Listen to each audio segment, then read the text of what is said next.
Fala galera Terra Vista, tudo bem? Eu sou Rafael Capa e nesse vídeo a gente vai tentar te explicar um grande desafio. Afinal, o que é o TRI?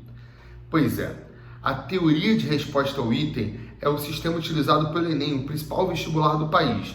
E a gente fica na mão dele porque toda a nossa vida a gente é educado a responder provas de 0 a 10, onde você vai acertando e ganhando ponto.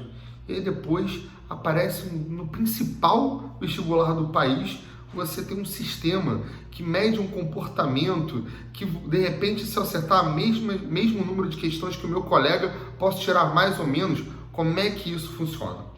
Para entender isso, a gente precisa entender 3 conceitos. O primeiro é o de comportamento, ou seja, o TRI funciona numa lógica de um aluno que, por exemplo, sabe multiplicação, ele deve saber soma. Afinal, você só aprende a multiplicar depois de somar. Então, se por um acaso um aluno numa prova acerta uma questão de soma e depois uma de multiplicação, tem até um sentido. Ele acertou uma de soma e acertou uma de multiplicação, e para saber multiplicação, precisa saber soma. Mas se faz o contrário, não faz sentido. E aí o sistema pune.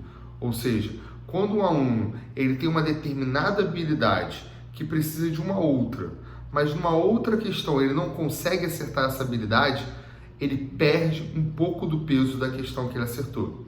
Porque isso demonstra que o comportamento dele não está, de certa forma, condizente com a lógica de um aluno de ensino médio. Mas como é que funciona, então, essa lógica de aluno de ensino médio? E aí a gente vai para o segundo conceito, que é a ideia de uma média, como se fosse uma régua. Pensa comigo o seguinte, as questões do Enem, elas são pré-testadas. O que isso quer dizer? Toda questão que você vê na prova, ela já foi testada em algum lugar do Brasil, por isso que de vez em quando aparece, mas lá no Ceará apareceu essa questão no simulado, que é exatamente isso. Elas são pré-testadas para que o aluno responda ali e depois ela volta lá para o INEP, que organiza o Enem, a autarquia que organiza o Enem, e lá eles avaliam, tá vendo? Essa questão aqui, ó, o pessoal está marcando muito B e muito C, sendo que a resposta certa é C. Então a B, ela está induzindo ao erro. Será que tem algum verbo? Será que tem algum número que está induzindo esse erro? Só que além disso, quando eles testam as questões, eles definem critérios de dificuldade. Fáceis, médias e difíceis. E é natural. Questões mais fáceis vão ter pesos menores, questões médias vão ter pesos intermediários e questões difíceis vão valer mais. Junta esse conceito com o outro conceito que eu falei lá atrás. Para acertar uma questão difícil de uma determinada habilidade, você vai precisar acertar uma questão fácil da mesma habilidade.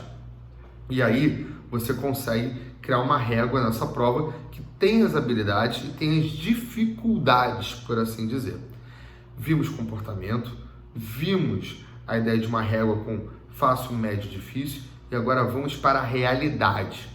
Né? Quando a gente coloca essa prova na rua, acontecem coisas loucas, como por exemplo, há uns 4 anos atrás, você teve um aluno que tirou 1008 na matemática. Pois é, se você acha impossível tirar 1000 às vezes com o TRI, tem algum aluno aí no Brasil que conseguiu há 4 anos atrás extrapolar o 1000. Isso acontece porque quando você faz essa régua, você pensa que aquilo dali é a média nacional. Então aquilo dali é o regular de um aluno de ensino médio no Brasil.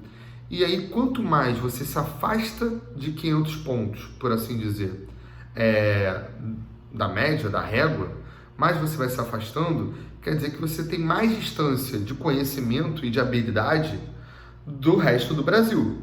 E quanto mais você vai se afastando para baixo, quer dizer que a sua situação não está tão boa assim naquela área do conhecimento. Então, aquele aluno que tirou 1008, quer dizer que a distância dele para a média nacional foi tão grande que ele precisou saltar um ponto. Percebam, toda vez que sai a nota mínima e a nota máxima do Enem, vocês podem perceber que matemática é uma área, por exemplo, que sempre tem uma distância muito grande, porque a realidade dos alunos em matemática no Brasil é uma realidade desigual. Nas outras áreas, essas desigualdades elas são um pouquinho mais tênues. Então aí, Capa, entendi tudo, entendi os 3 conceitos, como é que eu tento melhorar a minha vida na hora de fazer a prova? Vamos lá. A Enem é uma prova de maturidade também. Então, essa maturidade intelectual que você precisa ter parte do princípio de você chegar numa questão entender que se o seu professor de física, química e história demorou mais de 5 minutos para tentar resolver ela, ou que ela está dificultando, que ela está lenta, que você está demorando nela, passa para outra. Se está demorando mais que esse vídeo agora, 5 minutos e 17, para vocês verem a questão, passa para outra, porque vai ter uma mais fácil. E o seu comportamento tem que partir disso. Partir de um comportamento onde você consiga fazer as mais fáceis, fazer as mais médias e tentar a sorte nas difíceis. Também é uma prova de maturidade. E aí, por isso que acontece aquilo que eu falei no início do vídeo, lembra? A ideia do um aluno que acertou melhor o mesmo número de itens que o outro aluno na mesma prova, só que um tem uma nota maior do que o outro. Por quê? Porque o comportamento de um foi mais regular do que o do outro. Entendeu? Então agora, gente, é hora de fazer boas provas pelo caminho que vai e esperar que o seu comportamento condiza com muito mais, melhor, condiza não, que vá muito mais além do que a média nacional. Mas para ir mais além precisa de estudo e precisa ver os vídeos aqui do Terra Vista. Tudo bem? Abraço, até a próxima!